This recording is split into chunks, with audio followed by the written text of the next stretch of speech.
¿Me avisan si se ve, por favor? Ya lo puse en presentación, ¿verdad? Sí, ajá. No se ve. Es Ya, que entonces lo dejo en pequeño nomás. un poquito.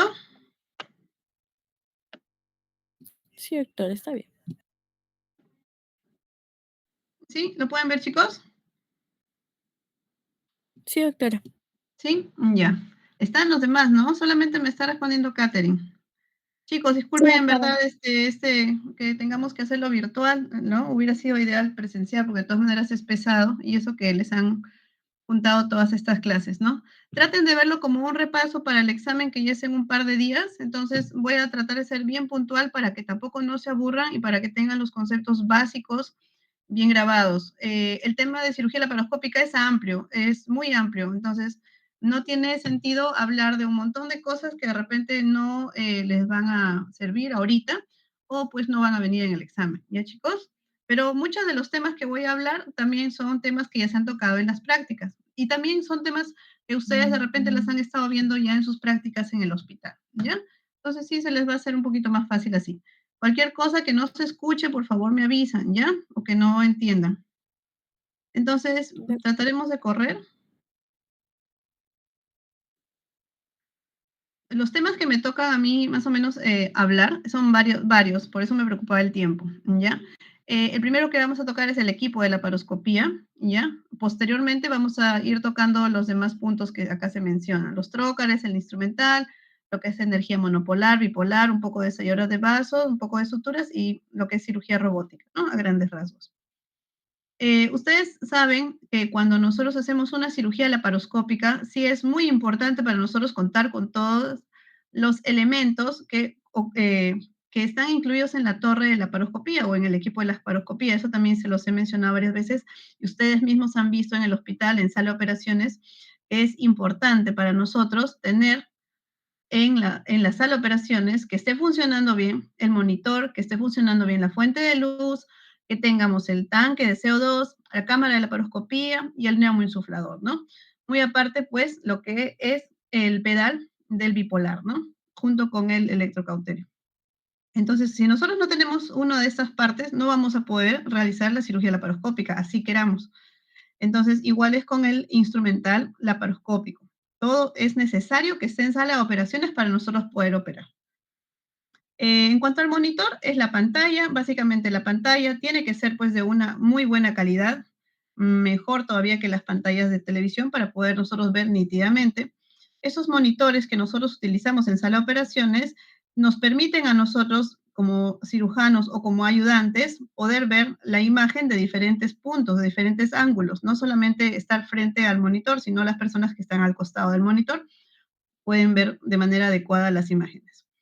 Lo que es el neumoinsuflador, que también lo han visto seguramente, que está conectado, como ustedes ven en la parte de atrás, con el balón de CO2, por donde tiene una manguera que se conecta con este equipo. El equipo se llama el neumoinsuflador.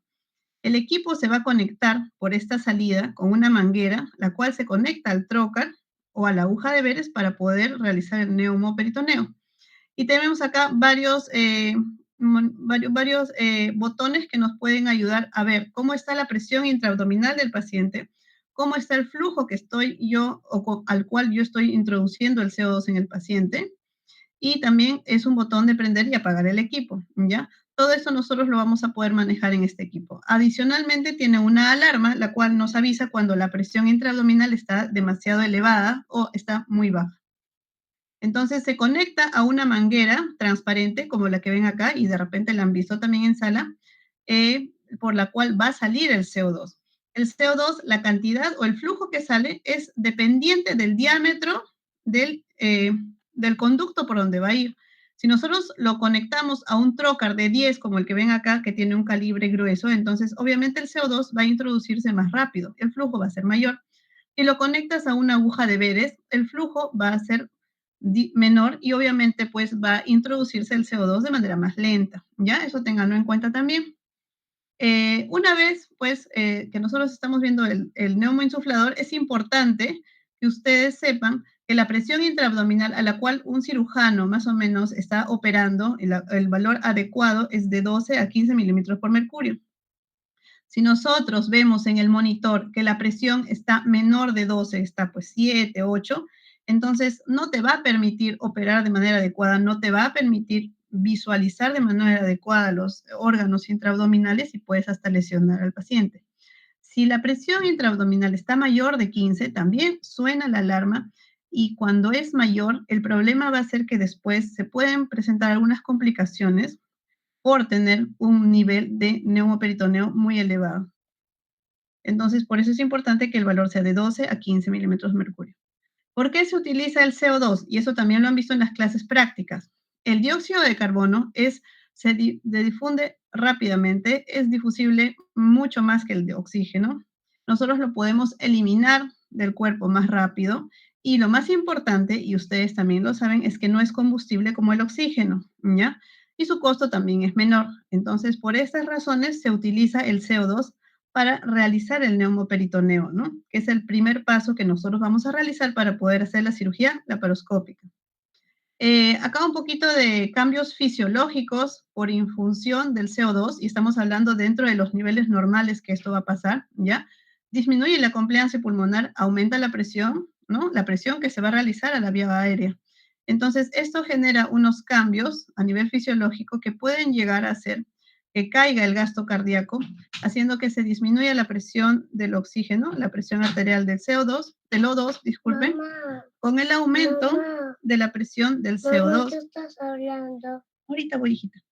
¿Qué estás hablando? Ahorita voy. Entonces, al haber un aumento de la presión de CO2, esto lo que nosotros conocemos como hipercapnia, van a haber algunos cambios. Por ejemplo, pueden empezar a haber arritmias, ¿ya? Entonces, es una de las complicaciones que el anestesiólogo nos va a advertir, nos va a decir, ¿sabe qué? Tu paciente está teniendo un ritmo o se ve en el monitor que se está alterando su frecuencia cardíaca, ya nos está avisando, ¿no? De repente tenemos que bajar el nivel del CO2. Cuando nosotros distendemos demasiado el peritoneo, se produce un reflejo vagal y esto produce una bradicardia, que también se considera una arritmia. Entonces, también es importante que nosotros estemos a la par o trabajar siempre a la par del anestesiólogo que nos va a avisar o nos va a alertar cuando se alteren estos valores en el monitor, que a veces el cirujano está tan concentrado en la cirugía que no los ve. Entonces, el otro elemento que es importante del equipo de laparoscopía es la fuente de luz, ¿no? La fuente de luz está conectada a la fibra óptica. Son dos cosas, son la fuente de luz y la fibra óptica. Esta fibra óptica, como ustedes ven, tiene acá una conexión. Esta conexión se introduce a la fuente de luz, acá, ¿ya?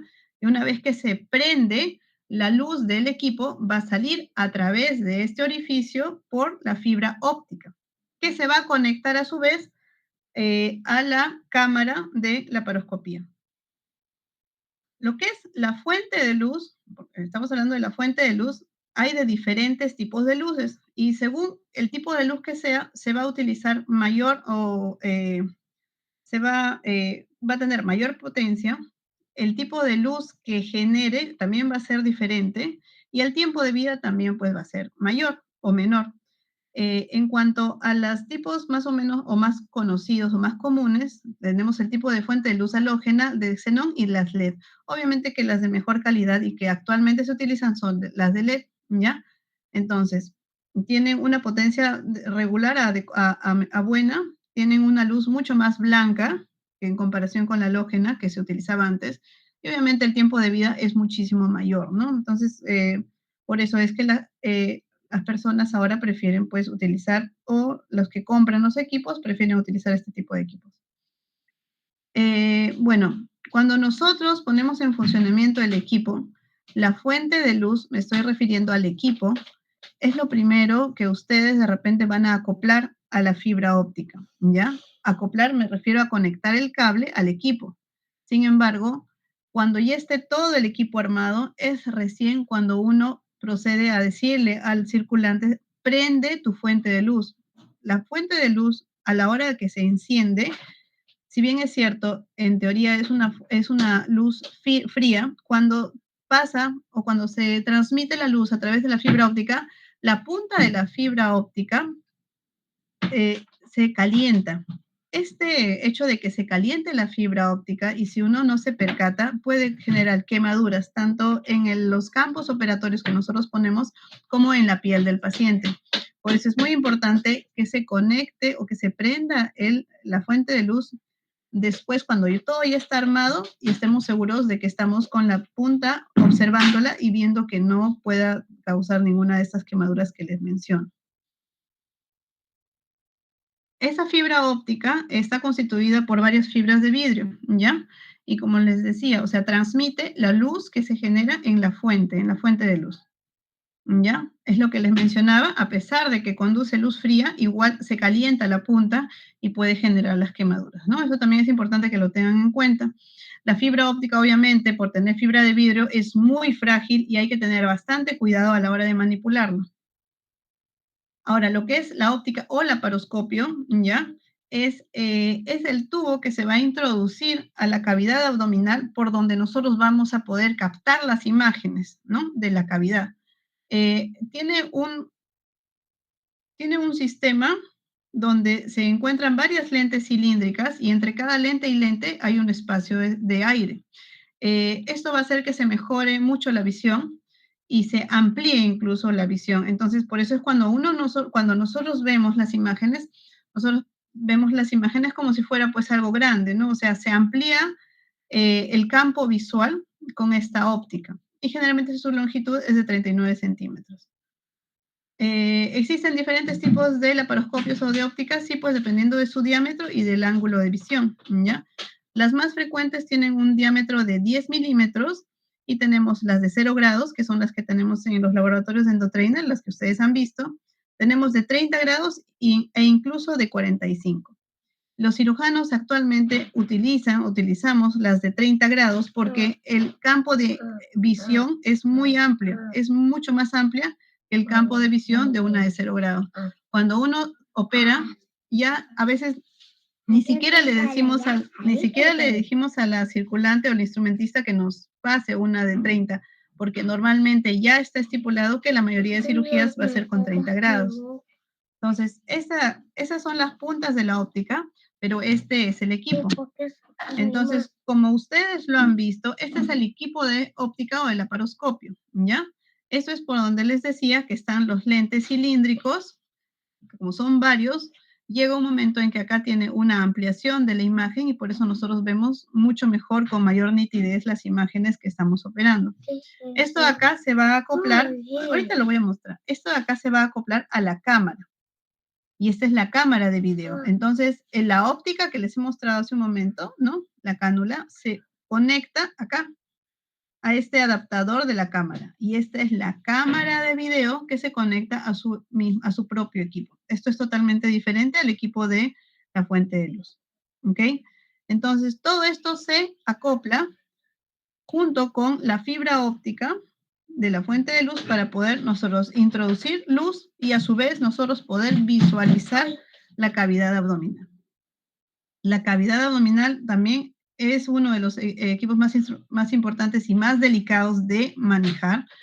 Una caída de este equipo puede malograr pues el equipo, que ustedes entenderán pues que es bien costoso. Entonces hay que tener bastante cuidado cuando se manejan estos equipos y a pesar de que se dice que debe ser liviano, si ustedes han visto, esto generalmente es un poco pesado, ¿no? Entonces hay que tener bastante cuidado. Por el peso se puede caer, ¿ya? Entonces la cámara de video tiene dos partes. Tiene el sensor del video o el videosensor y el dispositivo de acoplamiento para la óptica, lo que les comentaba. El dispositivo de acoplamiento es el de acá, ¿ya? Y el sensor de video que está acá incluido. Ahora, tenemos también que las cámaras de video, obviamente, pues cada vez han ido mejorando su calidad, ¿no? Tenemos las cámaras de video que no son de muy buena calidad, las antiguas, pero con el tiempo se han mejorado muchísimo la calidad y ahora cada vez se ve mucho más claras las imágenes, más nítidas, incluso se ha mejorado la sensación o la profundidad que nosotros teníamos antes, la dificultad, y ustedes también lo han podido apreciar cuando han hecho sus ejercicios en EndoTrainer, que una de las cosas que nosotros nos dificultaba para empezar los ejercicios era pues que no teníamos, ¿no? Una buena sensibilidad de la profundidad, ¿no? Bueno, la calidad de la cámara está también por la cantidad de luz que se necesite, ¿no? Obviamente las cámaras, las mejores cámaras necesitan cada vez menor cantidad de luz o que no se utilice demasiada la intensidad de la luz para poder ver bien. Tenemos dos cosas importantes que se tienen que realizar antes de introducir la óptica a la cavidad abdominal, ¿no? Tenemos que hacer hacer el foco o el balance y el balance de blancos o el white balance, ¿ya? El- lo que es el foco se refiere a ver la nitidez que nosotros vamos a tener antes de entrar a la cavidad, ¿no? Nosotros enfocamos una zona, puede ser una gasa, puede ser la pared abdominal o puede ser de repente la mano, incluso del cirujano, para ver qué tan nítido se ven las imágenes, ¿no? Eso es lo que nosotros nos referimos cuando decimos ver el foco de la cámara. Y el balance de blanco es lo que también se le llama el white balance, es para configurar la luz que se tiene en la óptica, ¿ya? Comparado con una gasa, que es generalmente lo que tenemos más a la mano, que es blanco, ¿no? Como le vuelvo a repetir, ambos se realizan antes de introducirlo, la óptica, a la cavidad abdominal.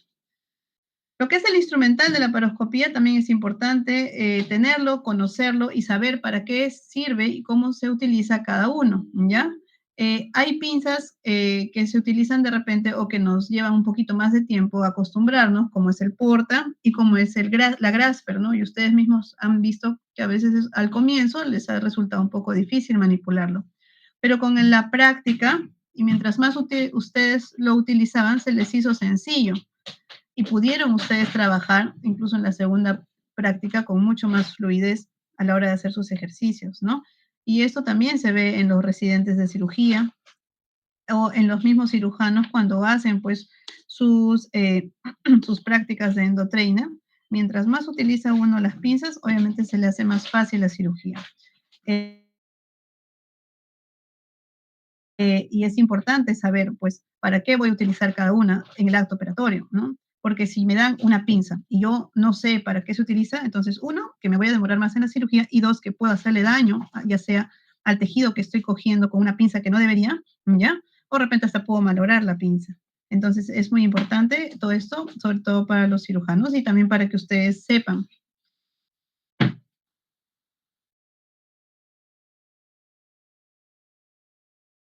Ah, ya. Ahorita voy a jugar, ¿ya? Un ratito. Ahora, ¿el instrumental de la paroscopía debe brindar al cirujano igual o mejor ergonomía? Sí, o sea, justamente por eso es que cuando han hecho los mangos, en teoría son mangos que son lo más ergonómico posibles para que el cirujano esté cómodo a la hora de operar. Si bien es cierto, no se ha podido llegar a un nivel que digamos, no, el cirujano con esto va a poderse sentir 100% cómodo, porque ustedes mismos han visto que a veces uno se cansa en la cirugía, ¿no? Cuando utiliza las pinzas de la paroscopía, a veces le deja incluso los dedos marcados, ¿no? Esto ya no pasa con la cirugía robótica, que es lo que vamos a ver después, ¿ya? Esas cositas, por ejemplo, ya no se ven con la cirugía robótica, por eso es que ahora está en boga también, es uno de los puntos a favor, que muchos cirujanos dicen, no, es mejor operar con el Da Vinci o con el robot, ¿no? En cuanto a los diversos tipos de instrumental que tenemos de la paroscopía, tenemos varios tipos, ¿no? En cuanto a los instrumentales que nos van a servir para acceder a la cavidad abdominal, obviamente tenemos los trócares. Tenemos la aguja de Veres, ¿ya? Que ahorita también vamos a comentar de ella. Tenemos pinzas para disecar, como la Maryland.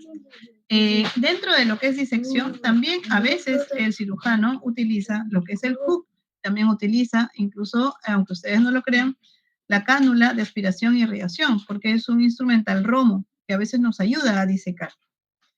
Tenemos instrumentales que nos ayudan a exponer, son como separadores laparoscópicos, las pinzas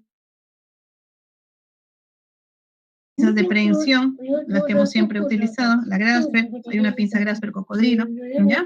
Así como las pinzas que se utilizan para el corte, mostaza, que es la tijera, el hook, y las de oclusión, que pueden ser las mismas clipadoras, ¿no? Cuando nos referimos a los instrumentales de síntesis, pues el más importante para nosotros es el portaagujas, ¿no? Para poder nosotros poner los puntos. En cuanto a los trócares, como ustedes han visto, van a ser pues nuestro puerto de entrada hacia la cavidad abdominal de los instrumentales, ¿no? Por eso es importante que los trócares vayan acorde el diámetro a la pinza que yo voy a utilizar, ¿no? No voy a poner un trócar de 5 milímetros cuando sé que voy a utilizar una clipadora de 10 milímetros, ¿no? Entonces, todo eso ya el cirujano tiene que ir viendo antes de la cirugía. Estos trócares a veces también cuentan con sistemas de válvula. Estas válvulas que permiten también la pérdida de neumoperitoneo, ¿ya? Evitan a su vez que se muevan estos trócares. Tienen también una llave lateral para que pueda por ahí introducirse el CO2 de manera permanente. Los trócares que nosotros tenemos en la actualidad, con los que contamos, son trócares que pueden ser reutilizables, como son los de acá, los metálicos, o los descartables, que son acá los de plástico. Los trócares que tenemos, los de acá, son los más frecuentemente usados, los de 10 milímetros y los de 5 milímetros. Y el trócar que vemos acá es el de 10 milímetros, pero es descartable. Todos los trócares generalmente vienen condicionados con la parte que es la camiseta o que es la camisa y la parte del punzón. La parte del punzón es lo que nos va a permitir a nosotros introducir el trócar o la camiseta hacia la cavidad abdominal y por ahí colocar el instrumental. ¿Ya? Como les decía, tiene pues la camisa o la cánula externa y el punzón. Los diámetros son diversos, la mayoría que utilizamos son de 5 y de 10 milímetros.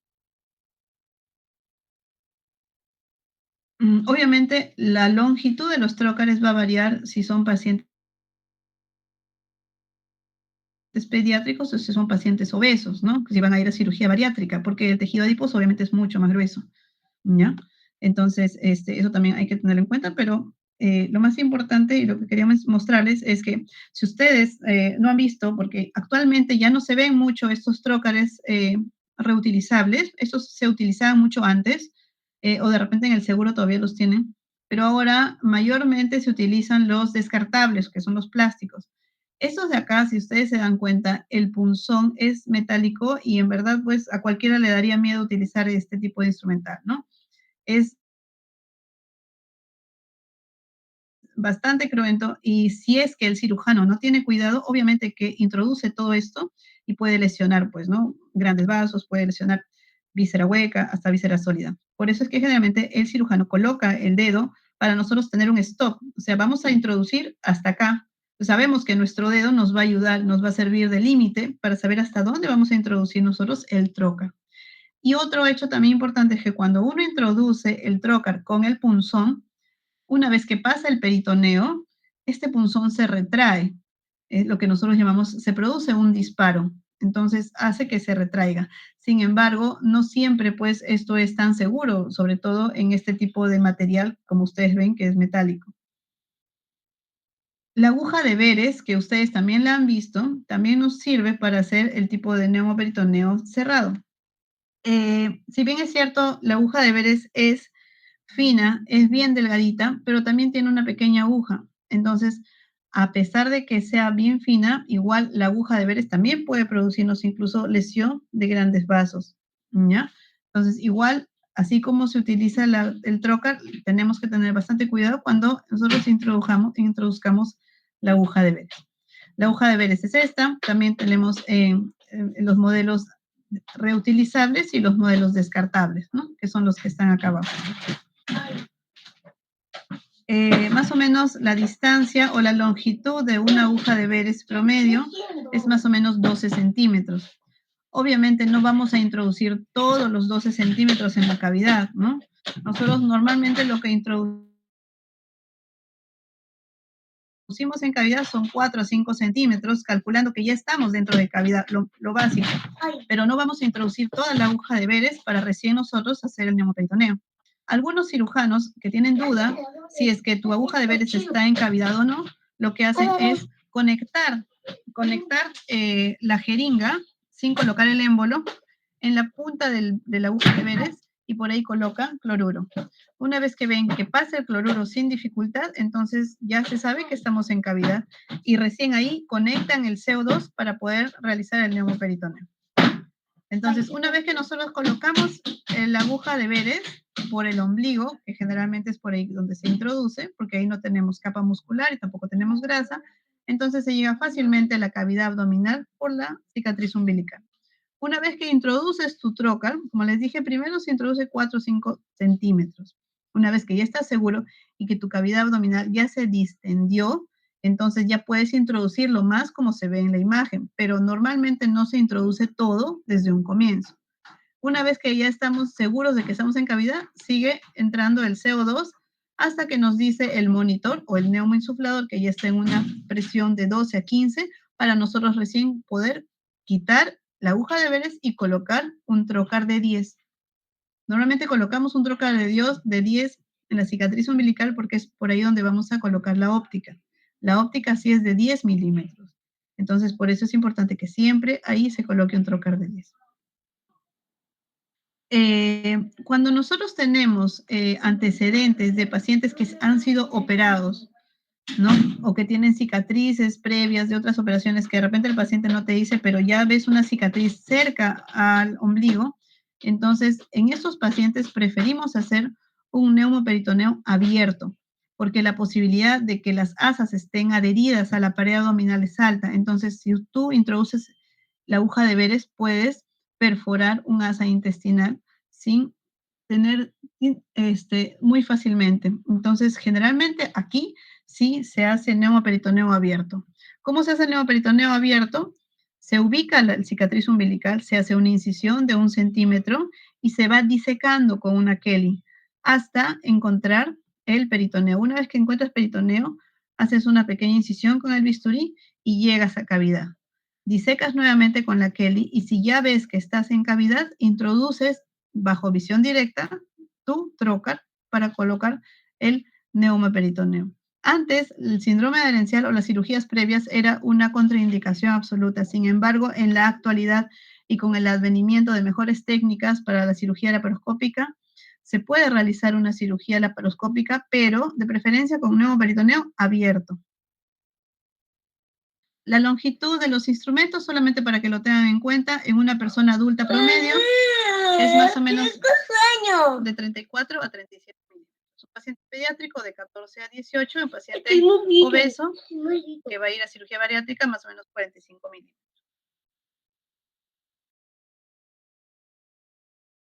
¿Ya?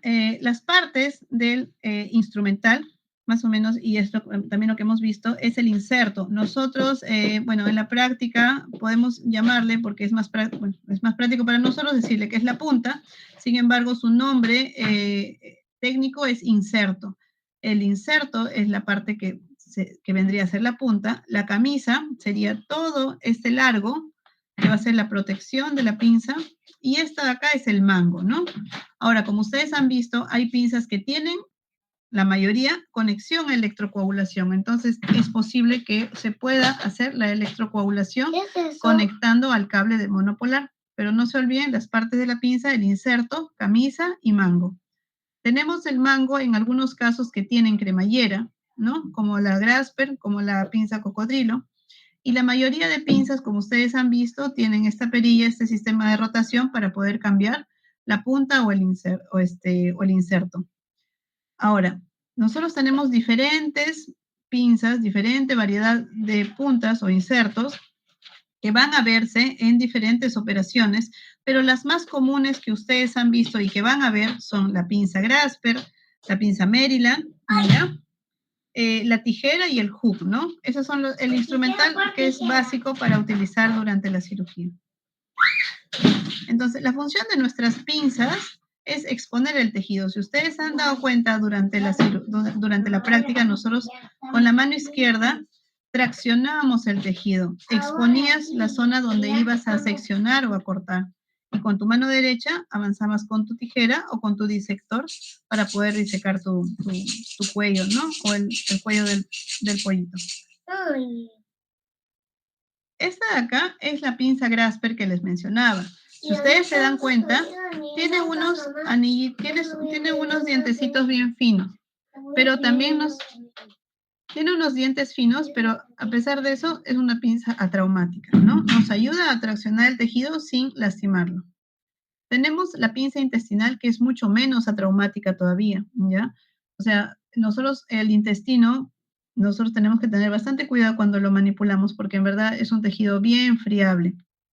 No pareciera que las pinzas sean, pudieran causar daño, pero sí, o sea, si tú utilizas una Maryland, que parece fina, pero es puntiaguda, para coger el intestino, se daña fácilmente la serosa. Entonces, no es la pinza adecuada para coger intestino, para sujetar, perdón, el intestino, ¿no? Pero esto es más o menos lo que quería mostrarles, que son los diferentes tipos de puntas o insertos, ¿no? La Grasper, que es un poquito más gruesa, la pinza intestinal, que es para justamente manipular el intestino delgado o grueso, y esta es la Maryland. La Maryland, más que nada, su función es disecar, ¿ya? Si ustedes se dan cuenta, es muy parecida a la Kelly. Entonces, eso nos facilita a nosotros disecar los tejidos, abrir el camino por donde el cirujano va a ir operando. Tenemos la pinza cocodrilo o Grasper cocodrilo. Si se dan cuenta, sus dientes son más gruesos. Normalmente también nos sirve para prehensión, para sujetar el tejido, levantarlo, traccionarlo, pero generalmente, pues como les decía, se puede utilizar pues, de repente para levantar el apéndice, para sujetar una vesícula que está con la pared engrosada, ¿no? Pero no voy a coger pues un intestino con la pinza cocodrilo. El otro instrumental importante que es dentro del equipo básico son las tijeras. Tenemos diferentes tipos de puntas, pero la más común es la Metzenbaum, ¿no? La tipo Metzenbaum, que es la de acá, que se pueden abrir las dos ramas. Ahora, el hook es el famoso electrocoagulador de la cirugía laparoscópica, ¿no? Este hook funciona con un equipo monopolar, que ahorita también se los voy a mostrar si me permite el tiempo, porque ahorita también estamos pasados de tiempo. Ojalá que la doctora no me vaya a hacer problema. El jugo electrocauterio, entonces, tiene un gancho en la parte distal, ¿ya? Este gancho valga la redundancia, se engancha en el tejido que nosotros vamos a querer disecar o que vamos a hacer la coagulación, ¿no? Si vemos un tejido en el cual vamos, por ejemplo, ustedes han visto lo que es la colecistectomía, han visto cómo se diseca la serosa de la vesícula, ¿ya? Con mucho cuidado y con mucha delicadeza, solamente se engancha la serosa con el hook y el cirujano va coagulando y va avanzando lentamente para poder sacar solamente la vesícula, sin hacer perforación de la vesícula y sin introducirse al hígado. Entonces, tenemos diferentes tipos de punta para el hook. Sin embargo, el más común y el más utilizado son estas que son tipo L, ¿no? Que son como un ganchito. Esas son las más comunes, las más frecuentemente que el cirujano va a utilizar. Y el resto de puntas, pues pueden ser para otro tipo de cirugías, pero ya son cirugías son cirugías diferentes o no son tan comunes de utilizarse. La cánula de aspiración e irrigación es importante sobre todo cuando tenemos un paciente que tiene líquido ascítico en cavidad, que tiene una peritonitis, que tiene un sangrado, que tiene líquido en la cavidad y que nosotros necesitamos aspirar ese líquido para poder nosotros operar. Entonces, ¿qué utilizamos? Utilizamos la cánula de aspiración. También tiene la función de irrigar. ¿Irrigar para qué? Para limpiar. Si tenemos una paciente con secreción purulenta localizada, obviamente nosotros lo vamos a irrigar. Vamos a aplicar el cloruro suero fisiológico que está conectado a la cánula y vamos a limpiar esa cavidad, ¿no?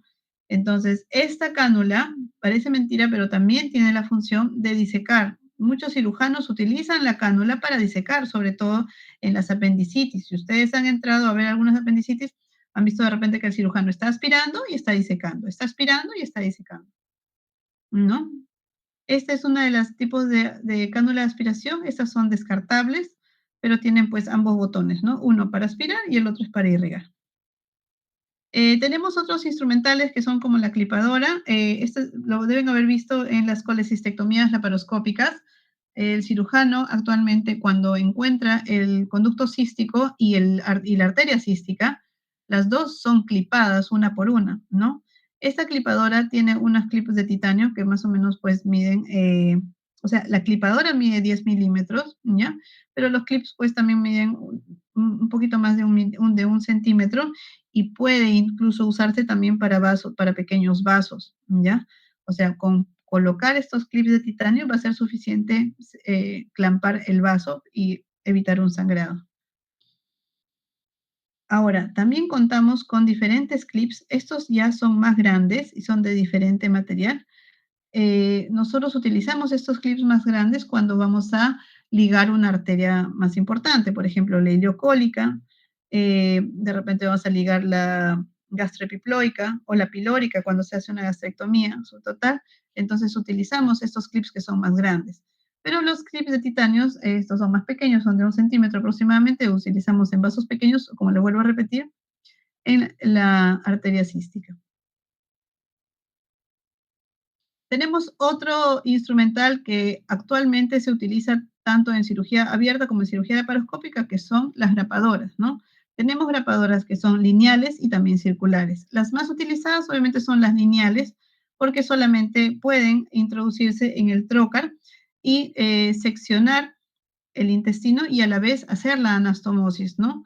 ¿Por qué? Porque estas grapadoras tienen en la punta varias hileras de grapas, ¿no? Algunos tienen 4, algunos hasta 6 hileras, pero generalmente son 3 a 4 hileras que tienen. Entonces, a la vez que se van colocando las grapitas, también se va seccionando el tejido. Entonces, ¿esto qué hace? Te genera una sección más segura y más rápida. El tiempo operatorio es muchísimo más corto y en el caso de que vayas a hacer una anastomosis con este tipo de suturas, también pues la anastomosis es mucho más segura, ¿no? Y el riesgo de dehiscencia es menor. Estas son las suturas que les comentaba. Esta es la pinza y acá tenemos lo que son las recargas. Normalmente se pone en la punta la recarga y nosotros con eso podemos hacer el disparo o engrapar el tejido, sobre todo el intestino, ¿no? El intestino grueso para poder hacer la resección y la anastomosis. Otra grapadora que se utiliza es la grapadora circular. Ahora, la grapadora circular en cirugía laparoscópica se utiliza muchas veces cuando se opera lo que es recto, lo que es cáncer de recto, por ejemplo, porque esto se introduce por el ano. Entonces, se introduce por el ano y se hace un empate con la porción proximal del intestino. También tiene unas grapas alrededor, pero de manera circular, obviamente, que hacen que cuando uno se conecte o cuando uno conecte esta parte con la porción proximal del intestino, se engrampa de manera circular y obviamente hace que el tiempo operatorio y el riesgo de dehiscencia o de fístula sea muchísimo menor. El porta ya lo conocen ustedes, su función es básicamente pues de síntesis, para sujetar la aguja y poder colocar los puntos, ¿no? En algunos pacientes se pueden poner unos puntos de refuerzo, a pesar de que utilizan una grapadora lineal, se colocan algunos puntos de refuerzo para asegurar más tu anastomosis, ¿no? En cuanto a la electrocoagulación, pues tenemos 2 tipos de circuito, ¿no? El monopolar y el bipolar. En cuanto al monopolar, estamos hablando de que el paciente va a ser parte del circuito, ¿no? Tenemos el generador de electricidad, que es el de acá, el equipo de acá, ¿ya? Al cual se le va a incorporar o se va a conectar una placa neutra que se le llama, ¿ya? Estas placas neutras tienen que estar bien adheridas a la piel del paciente, ¿ya? Para que por ahí haya el retorno. Si nosotros prendemos el equipo, la electricidad va a pasar a través de este cable, que sería nuestro electrodo positivo, a través del hook. Este cable se conecta al hook y pasa la corriente por acá. Y para que nosotros podamos decir por dónde está saliendo la corriente, se utiliza este cable que viene de la placa neutra, que sería nuestro electrodo negativo. En esto consiste el circuito monopolar, ¿ya? Ahora, si vemos en comparación con el circuito bipolar, este circuito bipolar ya es diferente, ¿ya? Acá el paciente ya no es parte del circuito, ya no es parte de este tipo de sistema de electrocoagulación. Acá los 2 cables van unidos generalmente, ¿ya? El generador o el equipo va a transmitir la corriente por un cable, por una de las ramas de la pinza, y va a volver por la otra rama de la pinza por el otro cable.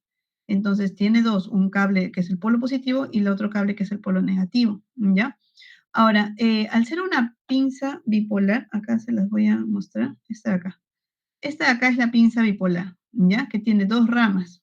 Ustedes ven, este es para cirugía abierta, pero para cirugía laparoscópica, de repente lo han visto también en las prácticas, pero la punta es mucho más finita, pero tiene la misma función. Tenemos el cable positivo y el cable negativo, ¿ya? Entonces, estas son las puntas entre las cuales se va a generar la electrocoagulación, ¿ya?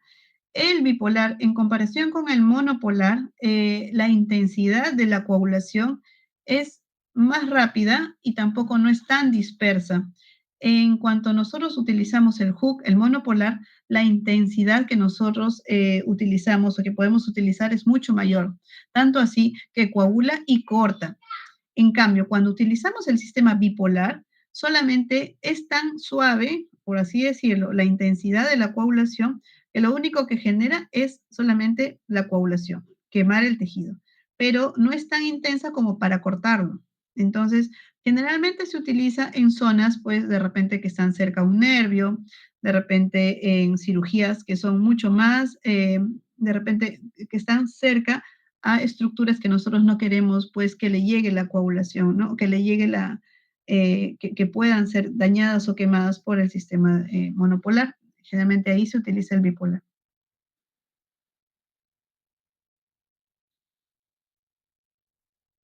En cuanto a las complicaciones de la cirugía laparoscópica, chicos, ya estoy terminando. En cuanto a las complicaciones de cirugía laparoscópica, tengan en cuenta, por favor, que son varias, ¿no? Estamos hablando solamente de complicaciones netamente de cirugía, o sea, no de la colecistectomía, no de la apendicectomía. O sea, cualquier operación que se haga por cirugía laparoscópica puede llevar a una punción de grandes vasos, sobre todo retroperitoneales, puede llevarte a una punción de víscera hueca, como el estómago, si está muy distendido, o de, un intestino, o de la parte de intestino delgado. Incluso, y es menos frecuente, también puedes hacer punción de vísceras sólidas, ¿no? Sobre todo el hígado. Entonces hay que tener bastante cuidado, sobre todo con la colocación de los trócares. Estas punciones que les menciono son sobre todo cuando uno coloca el averes o cuando uno coloca el trócar sin mirar. La punción de vasos de la pared abdominal también se puede dar, ¿ya? Tenemos vasos que van por la pared abdominal y que de repente nosotros no nos percatamos de la anatomía y de repente lo ponemos por poner el trócar y justo nosotros punzamos uno de estos vasos. Puede llegar incluso a ser hematomas. Hay pacientes que han hecho hematomas y han tenido que entrar a hacer hemostasia de este tipo de hematomas, ¿no? Entonces tampoco no es que sea pues una complicación menor. El enfisema subcutáneo, sí, bueno, es la infiltración del CO2, ¿no? De repente no se ha colocado bien el trócar y está difundiendo el CO2 en la pared abdominal, puede llegar a ser tan extensa que puede llegar hasta los genitales. Si bien es cierto que al comienzo, pues el paciente va a sentir incomodidad, este tipo de complicaciones se reabsorbe, o mejor dicho, va pasando de manera espontánea y el paciente pues al final no va a tener ninguna repercusión. Las arritmias, que son las que ya les he mencionado, que están asociadas tanto a distensión del peritoneo como al aumento de la presión arterial de CO2. Las lesiones inadvertidas con el monopolar también es otra de las complicaciones que podría haber. ¿Por qué? Porque estamos usando coagulación, estamos usando electricidad, estamos usando corriente. Si no estás viendo o si tu camarógrafo, la persona que te está llevando la cámara, no está viendo bien dónde está trabajando el cirujano, tranquilamente el cirujano puede quemar parte del intestino, ¿no? O de repente puede de repente quemar algún vaso importante, ¿no? Entonces es importante también verificar, ver dónde está trabajando, sobre todo cuando estás con monopolar o con el... Bueno, y en cuanto a cirugía robótica, antes pensamos pues que iba a demorarse bastante en llegar al Perú. Ustedes ya han visto que hay algunos hospitales, incluso clínicas, que ya están teniendo cirugía robótica para poder hacer cirugías. El INEN ha hecho bastantes ya cirugías con este tipo con este, con este tipo de cirugía mínimamente invasiva. Y entonces, poco a poco, yo me imagino que va a ser más común ver este tipo de cirugía, ¿no?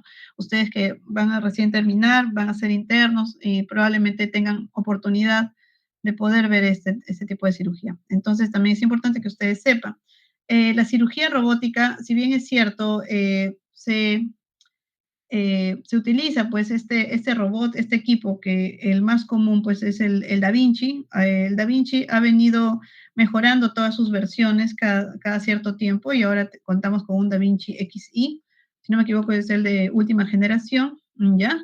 Y solamente pues estos se están fabricando en Texas. Hay una empresa que se dedica solamente a fabricar estos robots. Pero, sin embargo, cada vez los robots tienen mucha mejor tecnología, ¿no? Actualmente el robot, si bien es cierto, no funciona por sí solo, pero está obviamente al mando de un cirujano. Entonces, ¿pero qué le facilita al cirujano? Que el cirujano pues ya no va a estar parado, no tiene que vestirse como antes nos teníamos que vestir, o para la cirugía laparoscópica que teníamos que estar con mandil, con guantes, ¿no? El cirujano puede estar sentado en su consola guiando, ordenando las funciones que va a hacer el robot, ¿no? Por eso les digo, el robot no es que sea otro miembro de la cirugía, va a ser el encargado de hacer las maniobras con los instrumentales que el cirujano le ordene. Entonces, por eso es que tiene varios brazos articulados con los cuales el cirujano va a poder operar, ¿no? En la cirugía laparoscópica, que también es mínimamente invasiva, se necesitan siquiera de dos cirujanos, ¿no? Uno que lleve la cámara y el cirujano que puede ir haciendo la operación. En el caso de cirugía robótica, el mismo cirujano puede utilizar tanto el instrumental y tiene uno de los brazos con los cuales él mismo puede guiarse, ¿no? Es su óptica, él mismo puede ver por dónde está trabajando, sin necesidad de que venga otro cirujano a estar en la operación necesariamente, ¿no? Obviamente, sí, también necesita de que la persona sea capacitada, ¿no? Necesita que esta persona vaya a los centros de capacitación de cirugía robótica que no hay acá en el Perú para poder trabajar con estos equipos. Todos los cirujanos que ahorita están operando en Perú por cirugía robótica han ido a capacitarse o han venido los cirujanos de estas empresas para poder enseñar a las personas a cómo operar en estos equipos, ¿no?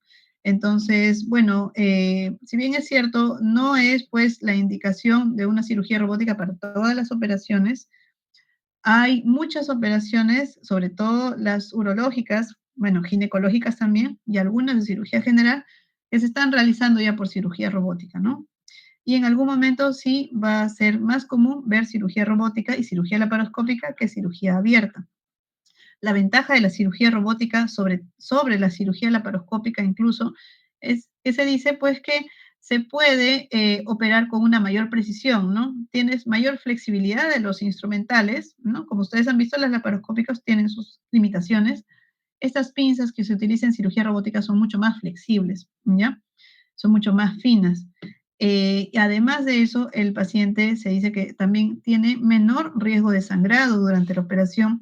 El dolor postoperatorio es mucho menor. Entonces, son ya ventajas que se están viendo de la cirugía robótica en comparación con la cirugía laparoscópica. Obviamente el costo es alto, ¿no? Eso sí, o sea, hay que ver también los pros y los contras. La cirugía robótica, al ser pues un equipo sofisticado, entonces el costo también para nosotros utilizar las pinzas y todo eso se eleva, ¿no? Entonces también hay que tener en cuenta eso, ¿no? Es una cirugía que todavía pues el costo es alto. Y bueno, espero que se haya podido más o menos entender, tratar de resumir. Disculpen de verdad que me haya pasado, pero quise hacerlo lo más rápido posible. ¿Ya? ¿Chicos? Muchas gracias, doctora. Ya. Gracias, Katherine. Más bien disculpen que me haya pasado. No se preocupe. Gracias, doctora. Ya, Gracias, nos doctora. vemos. Chao, chicos.